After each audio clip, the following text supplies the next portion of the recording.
Halo semuanya, welcome back to my YouTube channel. Gimana kabarnya?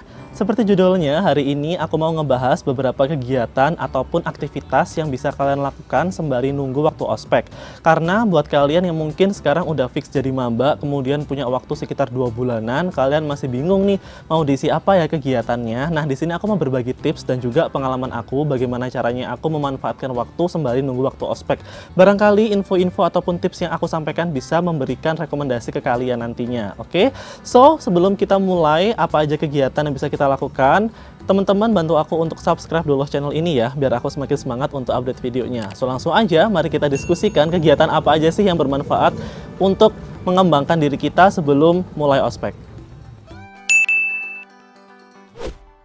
Nah teman-teman, kegiatan pertama yang aku sarankan buat kalian adalah yang mungkin sekarang masih punya waktu luang ya sampai sekitar 2 bulanan. Menurut aku kegiatan yang bisa kalian lakukan adalah mencari pekerjaan yang freelance ataupun kegiatan yang bisa menghasilkan uang. Jadi begini teman-teman, alasannya aku merekomendasikan kalian untuk cari freelance ataupun cari cuan ya, ataupun tambahan uang. Karena menurut aku pada saat maba, di awal-awal ospek terutama, pengeluaran itu sangat banyak dan deras ya, karena setiap penugasan itu harus keluar uang. Kalau ada kelompok ataupun project itu ya, yang dikerjakan secara kelompok itu juga pasti memerlukan uang, belum lagi nanti harus beli outfit tertentu. Kemudian pada saat setelah ospek, semester awal maba ya, semester 1 pasti juga butuh banget uang untuk beli perlengkapan buku-buku baru ataupun kayak ya perlengkapan kuliah. Menurut aku itu adalah momen dimana pengeluaran kita itu bakalan banyak banget, apalagi yang kalian juga ngekos, pastinya kan juga ngisi-ngisi perlengkapan kos kan juga butuh uang ya. Jadi menurut aku better buat kalian itu mulai saving ya, mulai punya penghasilan sendiri meskipun nggak banyak, at least bisa mengcover untuk DP kos ataupun perlengkapan ospek seperti itu. Nah kalau untuk pekerjaannya seperti apa? Menurut aku adalah pekerjaan freelance yang mungkin bisa kalian lakukan adalah mungkin kayak ngajarin jadi tutor ya, kayak jadi guru les untuk anak tetangga, ataupun kamu jadi ini online shop ya, punya jualan online, ataupun ikut bantu-bantu orang rumah ataupun saudara kamu yang punya bisnis. Pokoknya kegiatan yang bisa menghasilkan uang teman-teman. Karena menurut aku ya jangan sampai waktu yang 2 bulan ini itu terbuang percuma, jadi manfaatkan dengan baik ya, karena ya sekali lagi pengeluaran pada saat maba itu bakalan banyak banget. Dan tips dari aku dulu kan juga kerja ya teman-teman. Sebelum aku mulai ospek, aku kan ikut jalur SNMPTN. Nah, aku punya waktu 2 bulan tuh. Nah, aku ngisi waktunya itu kerja di bakery ataupun toko roti. Di situ aku kerjanya bener-bener kayak nggak ada libur, kayak 30 hari itu 1 bulan itu full ya, kayak sehari doang liburnya dan kerjanya 12 jam. Ya aku tetap ambil karena emang aku butuh duit kan teman-teman. Jadi di awal aku udah emang ngomong ke ownernya pada saat interview bahwasanya aku kerja di sini tuh cuman kayak ngisi waktu luang aja. Jadi aku nggak ambil kontrak ataupun nggak bisa yang menetap. Akhirnya juga ownernya baik banget. Nanti kalau teman-teman juga mau kerja yang ambil freelance di toko ataupun di tempat cafe gitu ya misal, usahakan teman-teman juga bilang di awal, maksudnya kayak izin untuk ngomong bahwasanya ini tuh untuk freelance ngisi waktu luang aja gitu loh. Takutnya nanti ada miskomunikasi ataupun ada kontrak, teman-teman malah bingung ya nantinya. Menurut aku ini bagus banget buat apa ya, starting point kita punya saving uang sendiri, karena sekali lagi pengeluaran bakalan banyak, dan juga kalaupun kita udah punya tabungan sendiri itu setidaknya bisa ngebantu perekonomian keluarga ya, karena kan nggak semua keluarga di sini ataupun background keluarga kalian kan mampu ya teman-teman. Kayak aku pribadi, karena aku bidik misi juga, secara keluarga juga nggak yang suportif banget masalah finansial. Jadi mau nggak mau ya aku harus bantu dengan cara ya kerja seperti itu. Jadi buat teman-teman di sini manfaatkan waktu. Mungkin tips yang pertama dari aku adalah kerja ya. Coba cari kerja-kerja freelance yang barangkali bisa bermanfaat. Nah teman-teman, tips kedua dari aku adalah coba teman-teman lebih kepoin lagi tentang mata kuliah kamu di semester 1 terutama, yaitu kayak mata kuliah apa aja sih yang aku pelajari. Karena menurut aku buat teman-teman di sini jangan sampai nyantai-nyantai aja ya, kayak ngerasa udahlah aku jadi mahasiswa kayak nyantai aja, nanti aja dipelajarin gitu. Menurut aku jangan, karena nggak semua mata kuliah mungkin bakalan apa ya familiar, ataupun di sini yang mungkin teman-temannya linjur ya atau lintas jurusan kayak anak IPA ambil jurusan anak IPS ataupun sebaliknya, itu kan pasti banyak banget mata kuliah yang awal-awalnya itu belum kalian kenali gitu loh. It means kalian butuh effort banget buat belajar dan jangan sampai kalian malah kelabakan seperti itu. Dan juga mata kuliah di awal tuh kan kebanyakan masih kayak pengantar ya, jadi belum telat-telat banget. Kenapa aku menyarankan kalian itu harus kepoin ataupun kayak lebih melakukan research tentang mata kuliah kalian yang akan pelajari nanti. Jadi kalian itu bisa punya starting point yang bagus teman-teman. Misal nih, kalian udah tahu ataupun kayak udah kenal dengan mata kuliah kalian. Nanti pada saat mulai kuliah, kamu tuh pada saat proses pembelajaran itu nggak yang fokus ngedengerin dosen kamu aja gitu loh, tapi kamu bisa punya gambaran dan juga punya waktu untuk konsultasi. Misal kayak ilmu yang kamu dapat itu versinya seperti apa dan yang dari dosen seperti apa. Jadi informasi itu akan jauh lebih kompleks seperti itu. Jadi kalaupun emang bisa belajar pada saat mulai kuliah, ya menurut aku better kalau kita udah punya tabungan ilmu gitu loh guys. Jadi lebih enak seperti itu. Dan lagi, kalaupun nanti pada saat proses kuliah, kadang itu kan dosen juga nggak kayak guru ya teman-teman. Mereka tuh juga kadang paham nggak paham mahasiswanya ya mereka cuek gitu loh. Jadi ya jaga-jaga aja gitu loh buat teman-teman di sini yang mungkin mata kuliahnya nanti susah ataupun yang kalian ambil jurusan yang sebelumnya tuh nggak ada gambarannya, ya better persiapkan dengan baik. Caranya gimana sih mas biar kita tuh tahu mata kuliah apa aja yang kita pelajari nanti? Dulu ya, kalau dari pengalaman aku tuh kayak kepoin himpunan mahasiswa. Jadi setiap prodi di universitas itu kan pasti punya hima ya atau himpunan mahasiswa. Nah aku tuh kayak kepoin mereka dan aku ngechat ataupun nge-DM mereka di Instagram, kemudian tanya-tanya sama adminnya. Menurut aku kalau untuk semester awal adminnya tuh pasti kayak welcome gitu loh guys. Kalau kamu kepo sama pelajarannya, pasti mereka juga ngasih tahu pelajarannya apa aja sih gitu-gitu. Jadi ya aku bisa tahu oh ternyata semester 1 tuh belajar kayak gini. Jadi aku kayak download PDF ataupun buku-buku itu di internet itu bisa sambil baca-baca gitu loh guys. Ya nggak usah sampai paham 100%, setidaknya tuh kayak tahu gambarannya seperti apa kayak gitu. Jadi manfaatkan waktu dengan baik ya teman-teman. Apalagi kalau kalian udah kenal sama kakak tingkat ataupun punya relasi yang satu jurusan sama kalian, nah itu coba tanya-tanya aja. Gimana sih mas? Kayak gitu-gitu pelajarannya, dosennya kayak gimana? Kayak gitu-gitu. Projectnya bentuknya seperti apa? Pokoknya kepoin. Jadi di semester 1 itu mental kamu udah kayak tahu, oh aku bakalan belajar seperti ini dan kamu siap jadi mahasiswa. Nggak yang tiba-tiba kayak, oh ternyata aku dapat pelajaran kayak gini ya, oh ternyata gini ya. Jadi starting pointnya tuh bakalan susah buat kamu. So persiapkan diri kamu dengan lebih banyak research tentang jurusan kamu. Nah teman-teman, kegiatan ketiga yang aku rekomendasikan buat kalian adalah coba cari kegiatan yang berhubungan dengan skill ya, improve your skill intinya. Skill di sini adalah skill yang berhubungan dengan mahasiswa. Jadi kalau berkaca dari pengalaman aku dulu ya, jadi mahasiswa, awal-awal jadi mahasiswa gitu ya.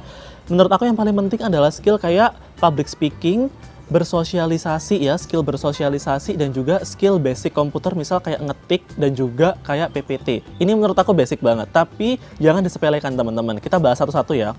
Dari public speaking dulu. Menurut aku nggak semua orang itu punya confidence yang sama ya. Mungkin ada orang yang pede banget udah biasa ngomong depan publik, tapi ada juga yang mungkin masih kagok ataupun masih nggak pede, masih sering ngeblank gitu kan. Aku ngerasa public speaking ini juga bisa dilatih dan juga penting pada saat jadi mahasiswa. Karena pada saat kamu kuliah, teman-teman, itu kebanyakan mungkin akan banyak ini ya, presentasi. Atau enggak melakukan interview. Public speaking itu juga berhubungan dengan cara kamu komunikasi dengan dosen ataupun teman. Menurut aku tuh penting banget teman-teman. Jadi mulai sekarang coba banyak latihan ngomong ya, tapi ngomong yang berbobot. Gimana sih cara brainstorming mungkin, atau kayak gimana sih caranya kayak pede, gimana tipsnya biar kita tuh nggak banyak ngeblank pada saat ngomong. Itu coba cari referensinya, mungkin dari YouTube, praktek, ataupun sering ngobrol sama kakak tingkat mungkin. Jadi coba ya guys, di-improve gitu. Karena sekali lagi public speaking itu penting banget. Jadi biar nanti teman-teman tuh punya confidence gitu loh guys. Kalau kamu punya confidence, pasti dilihatnya sama orang lain tuh kayak, oh ini keren nih anak kayak gitu. Jadi sekali lagi, coba cari kegiatan yang berhubungan dengan public speaking. Itu contoh aja ya teman-teman. Terus yang kedua adalah skill bersosialisasi. Terlihat sederhana, tapi emang ini sangat susah buat anak-anak introvert yang mungkin kayak suka sendiri, kemudian nggak suka rame-rame gitu kan. Menurut aku guys, pada saat kalian jadi mahasiswa, itu adalah waktu yang tepat untuk kita ngebangun relasi ya dengan orang-orang yang ya banyak gitu loh. Bisa dosen, bisa teman-teman dari lintas jurusan, ataupun dengan kakak tingkat banyak gitu ya. Ngomongin bersosialisasi, aku tuh dulu juga tipe orang yang kurang suka berteman dengan banyak orang. Karena kayak, ya ngapain sih, kadang canggung gitu loh guys. Tapi aku menyadari bahwasanya bersosialisasi itu juga penting gitu loh guys. Apalagi di sini buat teman-teman yang pengen join organisasi, ya kan. Jadi pada saat nanti kuliah ya teman-teman, bersosialisasi itu penting. Caranya gimana sih mas kalau ngelatih skill bersosialisasi gitu kan? Coba teman-teman kayak building confidence dulu, kemudian juga cara bikin topik itu gimana sih gitu, ngobrol pembukaan sama orang lain itu seperti apa, cara ngebangun komunikasi dengan orang lain itu seperti apa, pokoknya pelajari gitu loh guys. Skill bersosialisasi itu penting banget, biar caranya kita tuh terlihat kayak friendly tapi juga nggak garing dan juga nggak cringe gitu loh kalau ngedeketin orang, paham nggak sih? Menurut aku buat teman-teman di sini yang introvert apalagi ya, terutama yang emang susah banget komunikasi, coba pelan-pelan membuka diri dan juga coba untuk lebih friendly lagi ya, karena pada saat ospek, kemudian pada saat kuliah, kamu ada project, itu kita nggak bisa sendiri teman-teman, kita emang harus ya ada tim, ada kelompok gitu loh. Jadi harus ya di building dari sekarang gimana caranya punya skill bersosialisasi dengan baik. Pokoknya ya cari referensi lah gitu. Coba dari teman-teman sekitar pada saat ospek lebih friendly. Sebelum ospek kan kalian ada grup WA ya biasanya. Nah itu coba kamu kayak bikin topik nih di grup, kayak ngerti karakter orang gimana. Nah mungkin barangkali udah punya temen, nah ini coba lebih intens lagi komunikasinya biar nanti pada saat ospek udah punya temen, seperti itu. Terus untuk skill yang terakhir adalah skill kayak ngetik ya, ataupun kayak Microsoft Word ataupun PPT. Ini jangan disepelein ya. Mungkin aku bahas kayak gini terlihat kayak ya udahlah Mas, kayaknya hampir semua anak udah bisa deh. Guys, faktanya aku punya dulu temen ya, itu dia tuh kayak baru bisa komputer tuh ya pada saat kuliah. Dia bener-bener baru bisa ngetik itu mulai kuliah. Jadi dia tuh nggak tahu kayak masang margin itu gimana, kayak ngasih spasi itu gimana, font itu apa nggak tahu gitu loh, paham nggak sih? Kayak sederhana, sesederhana itu tapi dia tuh nggak tahu. Jadi jangan disepelein ya teman-teman. Mungkin ada sebagian orang yang udah pro banget karena dia di sekolahnya emang udah proper, ada fasilitas pembelajaran komputer, tapi ada yang nggak. Jadi buat teman-teman di sini masih punya waktu banget ya untuk belajar. Caranya gimana sih Mas? Kayak belajar ngetik yang benar, ngatur-ngatur kayak size-nya, margin, fontnya, kayak size kertasnya tuh gimana. Coba kamu lebih familiar lagi, karena pada saat kamu jadi mahasiswa, dosen itu kadang ya mereka tuh punya preferensi pengetikan yang beda-beda gitu loh guys. Ini ditulis pakai font ini ya, pakai ini, deadline-nya kapan gitu-gitu. Jadi daripada nanti pada saat kalian kuliah kelabakan baru belajar gimana sih ngetiknya, ataupun gimana sih ini cara ngaturnya, atau mungkin kalian juga malu kan mau tanya temen. Nah itu coba sekarang dipersiapkan teman-teman. Banyak banget tutorial di internet, especially YouTube ya. Nah itu coba kepoin. Kamu coba deh kayak ngetik-ngetik random gitu, otak-atik Microsoft Word kalian biar kalian lebih terlatih lagi. Kemudian juga kayak bikin PPT teman-teman. Yang biasanya PPT-nya tuh apa ya, kayak terlalu banyak ornamen, banyak banget animasi, dan juga kadang mungkin terlalu plain ataupun kayak terlalu flat.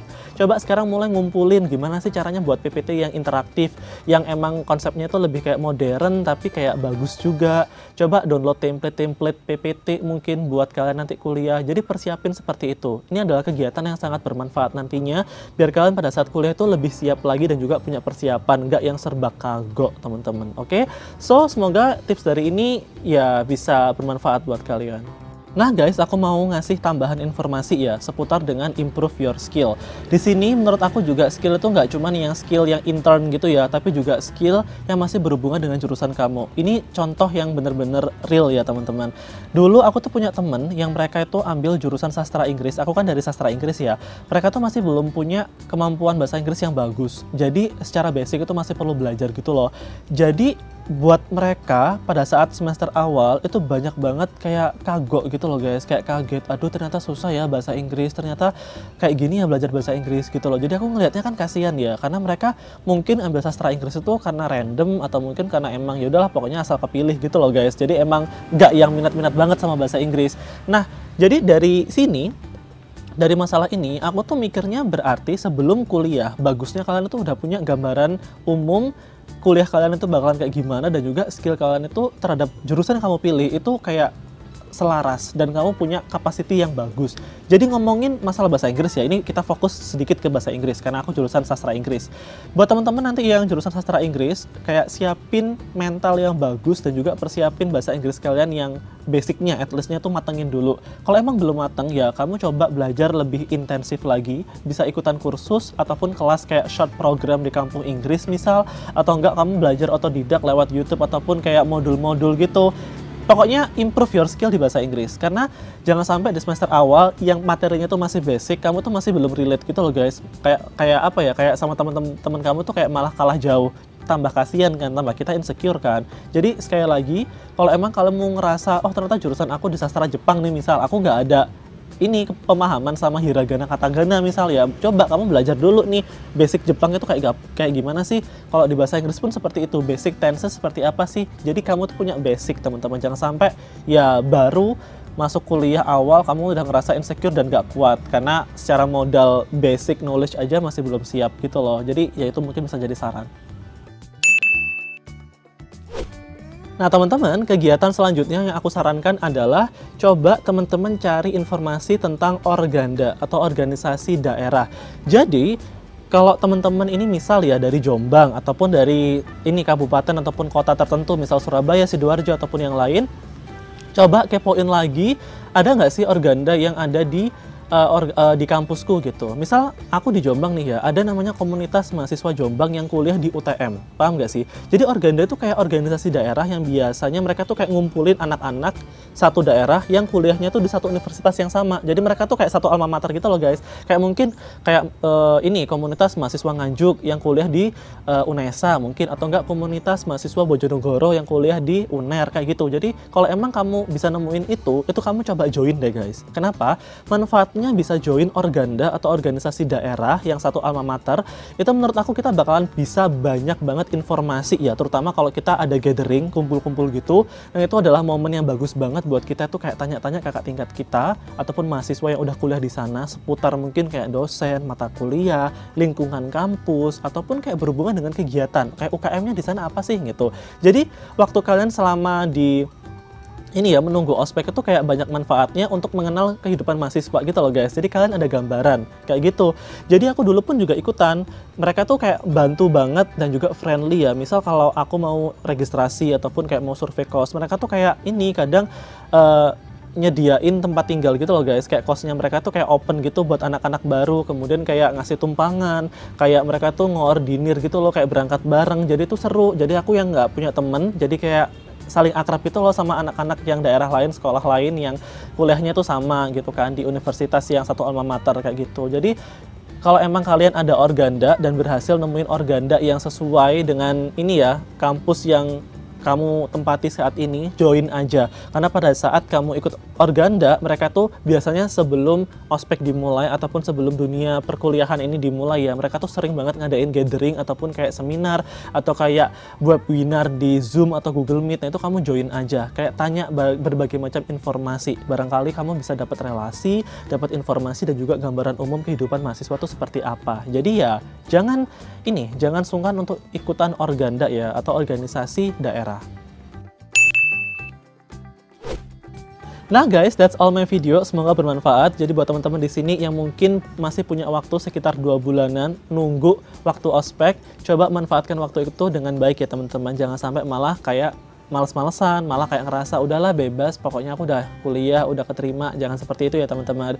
Use your time wisely. Jangan sampai malah nanti ketika mulai kuliah, kamu baru kelabakan, baru tahu ternyata ini itu kurang persiapan. Jadi better prepare yourself sebagus dan sebaik mungkin pada saat nanti kuliah ataupun mulai kuliah, kalian bisa jauh lebih siap seperti itu. If you have another question atau mau tanya-tanya seputar kuliah ataupun another tips ataupun mau sharing juga kegiatan yang kalian lakukan, coba komen di bawah biar kita bisa diskusi bareng. And I'll see you next on another video. Bye bye guys.